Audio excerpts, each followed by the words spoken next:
मणिपुर की स्थिति सामान्य करने के लिए सरकार निरंतर प्रयासरत है।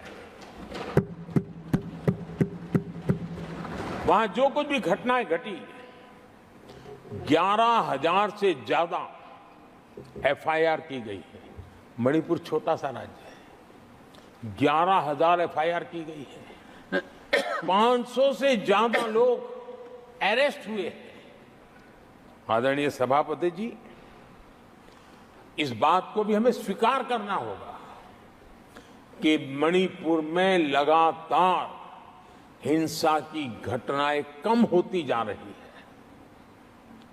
इसका मतलब शांति का आशा रखना, शांति पे भरोसा करना संभव हो रहा है। आज मणिपुर के अधिकांश हिस्सों में आम दिनों की तरह स्कूल चल रहे हैं, कॉलेज चल रहे हैं, दफ्तर और दूसरे संस्थान खुले रहे हैं। आदरणीय सभापति जी, मणिपुर में भी जैसे देश के अन्य भागों में परीक्षाएं हुई, वहां भी परीक्षाएं हुई हैं और बच्चों का अपनी विकास यात्रा जारी रखी है। आदरणीय सभापति, केंद्र और राज्य सरकार सभी से बातचीत करके शांति के लिए, सौहार्द रास्ता खोलने के लिए लगातार प्रयास कर रही है। छोटे छोटे इकाइयों को जोड़ करके इन ताने बाने को गूंथना एक बहुत बड़ा काम है और शांतिपूर्ण तरीके से हो रहा है। बीते समय में पहले की सरकारों में ऐसा नहीं हुआ है। गृह मंत्री स्वयं कई दिनों तक वहां रहे हैं, गृह राज्य मंत्री हफ्तों तक वहां रहे और बार बार वहां जाकर के संबंधित लोगों को जोड़ने का प्रयास करते रहे हैं।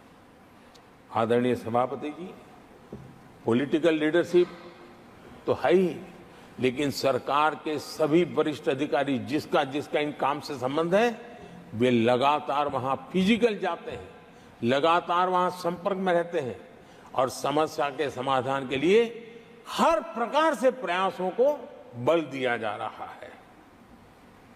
आदरणीय सभापति जी, इस समय मणिपुर में बाढ़ का भी संकट चल रहा है और केंद्र सरकार राज्य सरकार के साथ मिलकर के पूरा सहयोग कर रही है। आज ही एनडीआरएफ की 2 टीमें वहां पहुंची है, यानी कि प्राकृतिक मुसीबत में भी केंद्र और राज्य मिलकर के मणिपुर की चिंता कर रहे हैं। आदरणीय सभापति जी,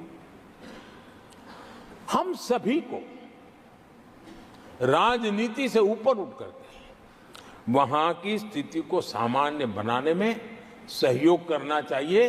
ये हम सबका कर्तव्य है। आदरणीय सभापति जी, जो भी तत्व मणिपुर की आग में घी डालने की कोशिश कर रहे हैं, मैं उनसे आगाह करता हूं कि ये हरकतें बंद करें। एक समय आएगा मणिपुर ही उनको रिजेक्ट करने वाला है, ऐसे लोगों को। आदरणीय सभापति जी,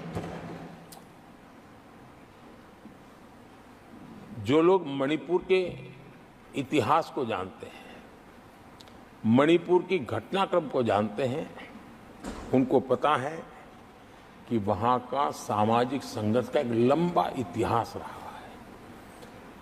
उस संघर्ष की मानसिकता की जड़ें बहुत गहरी हैं, इसको कोई नकार नहीं सकता है। और कांग्रेस के लोग ये न भूले कि मणिपुर में इन्हीं कारणों से 10 बार राष्ट्रपति शासन लगाना पड़ा है। इतने छोटे से राज्य में 10 बार प्रेसिडेंशियल रूल लगाना पड़ा है, राष्ट्रपति शासन लगाना पड़ा है। कुछ तो मुसीबतें होगी और ये हमारे कालखंड में नहीं हुआ है, लेकिन फिर भी राजनीतिक फायदा उठाने के लिए वहां पर जिस प्रकार की हरकतें हो रही है, और राष्ट्रपति जी, आदरणीय सभापति जी, मैं इस सदन में देशवासियों को मैं बताना चाहता हूं, 1993 में मणिपुर में ऐसे ही घटनाओं का क्रम चला था और इतना तीव्र चला था, इतना व्यापक चला था, वो 5 साल लगातार चला था। तो ये सारा इतिहास समझ करके हमें बहुत समझदारी के पूर्वक स्थितियों को ठीक करने के लिए प्रयास करना है। जो भी इसमें सहयोग देना चाहते हैं, हर एक का सहयोग भी हम लेना चाहते हैं, लेकिन हम सामान्य स्थिति को बरकरार रखने में, शांति लाने में भरपूर प्रयास कर रहे हैं।